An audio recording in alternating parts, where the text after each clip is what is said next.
আপনি যদি আপনার জুতা দিয়ে আমার গালে বাড়ি মারতে চান বাড়ি মারেন, আমি কিচ্ছু কমো না। আপনি যদি জুতার মালা গলায় দিয়ে আমার সারা গ্রাম ঘুরাইতে চান ঘুরান, জানো যে আমি কিচ্ছু কমো না, কোনো প্রতিবাদ করবো না। তবু আমার বাচ্চাটা ফিরাই দেন, আমার বাচ্চাটা আমার কাছে ফিরাই দেন।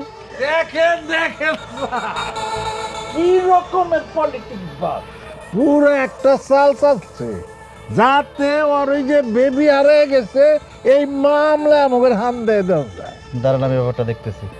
এই মেয়ে, আপনার বাচ্চা কোথা থেকে হারাইছে? আমার বাড়ি থেকে হারাইছে। আপনার বাড়ি থেকে হারাইছে? আপনি এই বাড়িতে কি করতেছেন?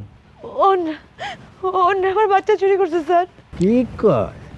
আচ্ছা, আপনার বাচ্চা যে হারাইছে ওনারা যে নিছে তার কোনো প্রমাণ আছে? প্রমাণ? এই যে জলজন্ত প্রমাণ। এই যে ইস্কান্দর তার বোন জামিলারে আমার বাড়িতে পাঠিয়েছিল আমার বাচ্চাটার অপহরণ করার লেগা। জমেলা তো নাই, জমেলা পুলিশ কাস্টডিতে হার্ট স্ট্রোক করে মারা গেছে। জি। আর ইস্কান্দার সাহেব যে এই কাজে জড়িত তার মুখ থেকে আমরা শুনতে পারি নাই। স্যার, আমার বাবা হসপিটাল, আমার বড় বোনটা নিখোঁজ স্যার। স্যার, পুরা বোকাল্ডিং কথা আপনি বিশ্বাস করেন না।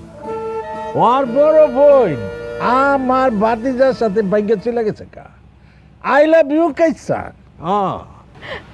আমার বড় বোনটা নিখোঁজ স্যার। আমার যে দুধের শিশুটার কোনো খোঁজ পাইতেছি না স্যার। স্যার, আপনি কি বুঝতে পারতেছেন আমি এখন কোথায় আছি? বুঝতে পারছি। আপনি একটা কাজ করেন, আগামীকালকে থানায় এসে একটা অজ্ঞাতনামা মামলা করেন, বাকিটা আমরা দেখে নেব। আর এখন এই মুহূর্তে এ বাড়ি থেকে চলে যান। এটা একটা ভদ্রলোকের বাড়ি।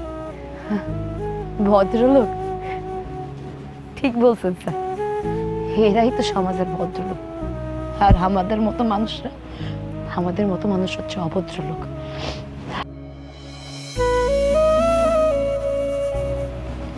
ঠিক আছে স্যার, আমি তো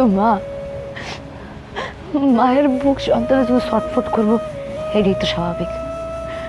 দোয়া করবেন স্যার আমার মতো আর কোনো মায়ের যেন এরকম রাতের বেলা তার সন্তানের জন্য হাত পাততে না আসতে হয় আর বুকের মধ্যে ছটফট না করতে হয়।